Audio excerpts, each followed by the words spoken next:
fields of conquest.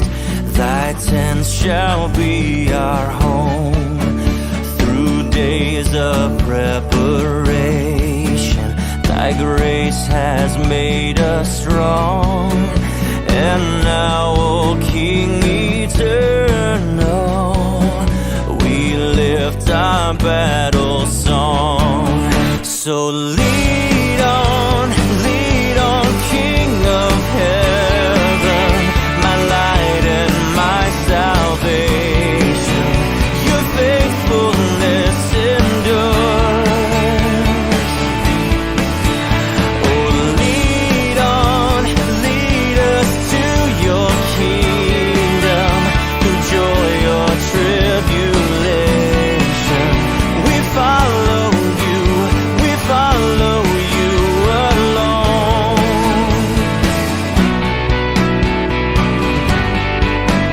Lead on, O King eternal, till sin's fierce war shall cease, and holiness shall whisper the sweet amen of peace. For not with swords loud clashing, nor roll of stirring drums, with deeds of love and mercy, the heavenly kingdom comes. So lead on, King of heaven, my light and my salvation. Your faithfulness endures. Oh, lead on, lead us to your kingdom, through joy or tribulation. We follow you alone.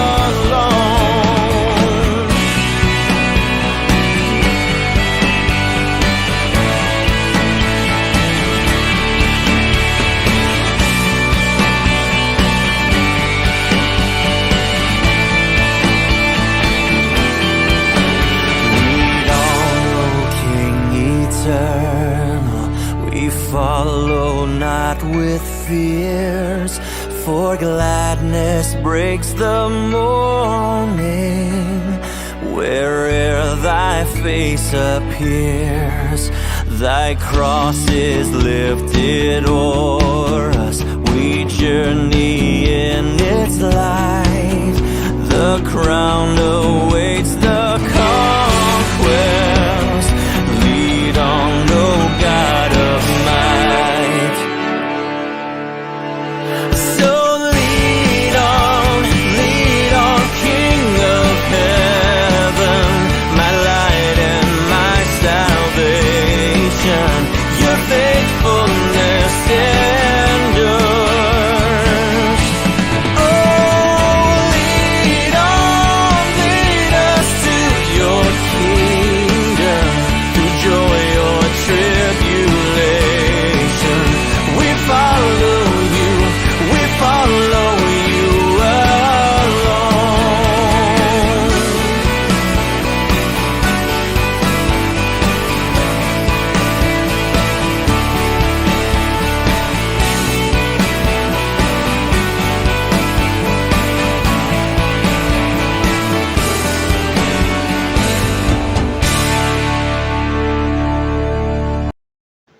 Isang mapagpalang umaga po sa inyong lahat, mga magulang namin at mga kapatid. Welcome po kayo dito sa St. Paul United Methodist Church, Tondo, Manila Online Prayer Covenant. Samahan niyo po ako sa mga talata na ating pagbubulay-bulayan sa unang Samuel, Kabanatang 17, talatang 1 hanggang 3. Nagsama-sama ang mga hukbong Pelesteo sa Soko na sakop ng Huda upang lusubin ng Israel. Nagkampo sila sa Epes Damim na nasa pagitan ng Soko at Azeka.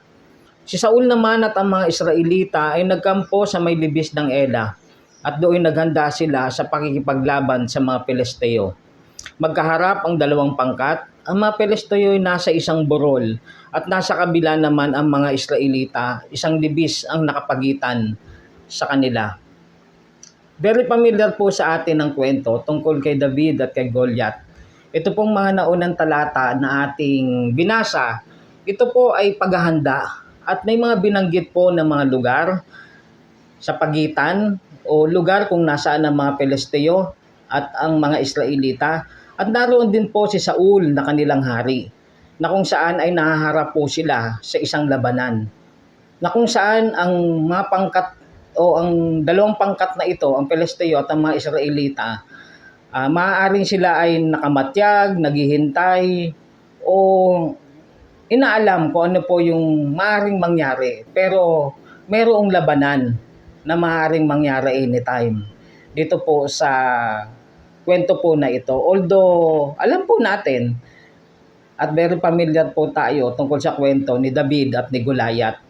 At dito po ay meron nga pong mga binabanggit na lugar kung saan sila ay mga naghihintay at nakahanda sa mga posibleng mangyari.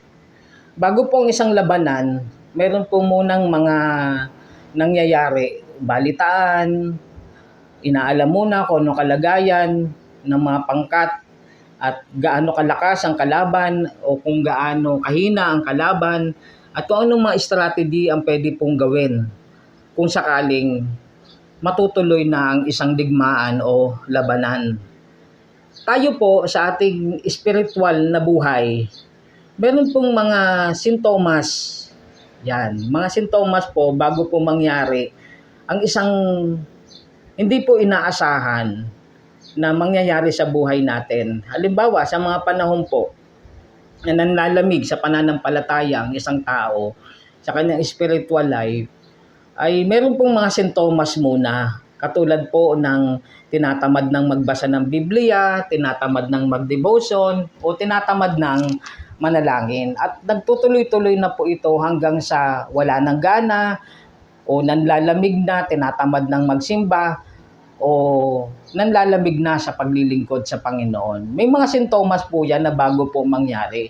Kahit po ang mga doktor sa kanilang pag-check up sa isang tao o kung ang isang tao ay lumalapit dahil meron siyang nararamdaman sa kanyang katawan, na ang ginagawa po ng doktor doon sa pag-check up na yon ay nagre-request po siya ng laboratory. At sa paglabas ng result ng laboratory ay doon makikita ng doktor yung kalagayan ng isang tao sa kanyang nararamdaman, sa kanyang physical na kalagayan. Lagi pong merong mga sintomas. May mga nauuna na mga mangyayari bago pa mangyari ang hindi inaasahan o maaaring inaasahan mo nang mangyayari dahil hindi mo ito, dahil naramdaman mo na ito at kailangan mo na rin dapat na pinaghahandaan. Sa buhay po natin, laging merong mga paalala, warning ang Diyos sa atin, sa buhay po natin, sa ating relasyon at kaugnayan natin sa Panginoon o kahit sa mga desisyon po natin sa buhay na ito. Ang Diyos po ay laging merong mga paalala. Meron siyang mga pinaghahanda sa atin. Maaaring sa pakikinig natin ng mensahe, maaaring sa pagbabasa natin ng Biblia, ay merong mga warning na ibinibigay ang Panginoon para makapaghanda po tayo sa buhay po natin. Hindi po nagkukulang ang Panginoon sa atin para tayo turuan at paalalahanan. Maging sa mga kabataan sa ating panahon, yung mga matatanda na nangangaral, nagtuturo sa kanila, nagpapaalala sa kanila. Alam niyo po, minsan yung mga matatanda, hindi po nangangaral dahil marunong o magaling sila. Nangangaral o nagtuturo po ang mga matatanda, in particular mga matatanda sa edad, kasi pinagdaanan na po nila. Kaya sila nagtuturo at nagpapaalala. Mga warning po iyan na nangyayari. Kahit po sa ating kapaligiran, yung tinatawag na climate change, hindi po mangyayari ang climate change kung wala pong mga pang-aabuso na ginawa sa ating kapaligiran. Kaya po may mga warning, may mga sign na dapat din po nating alamin, pag-aralan, maging sensitive po tayo. At maging ang banal na espiritu sa buhay natin ay laging naririyan upang gabayan at samahan tayo. Maging sensitive po tayo sa pagkilos ng Panginoon para nakahanda po tayo. Maaaring warning yan o kaya maaaring may inaasahan na mga blessing na darating kasi nakahanda ka. At ang Panginoon ay hindi po tayo pinababayaan. Kaya maging sensitive po tayo sa pagkilos ng Panginoon, paalala ng Panginoon o warning ng Panginoon sa buhay natin. Sa pangalan ng Ama, ng Anak at ng Banal na Espiritu. Amen. Tayo po ay manalangin. Salamat dakilang Diyos sa mga nangyayari. Salamat sa mga awareness, mga balita, mabuti man o hindi man mabuti, Panginoon, ang aming napapakinggan. Lahat ng iyan, Panginoon, ay hindi nangyayari nang hindi po ninyo pinapahintulot.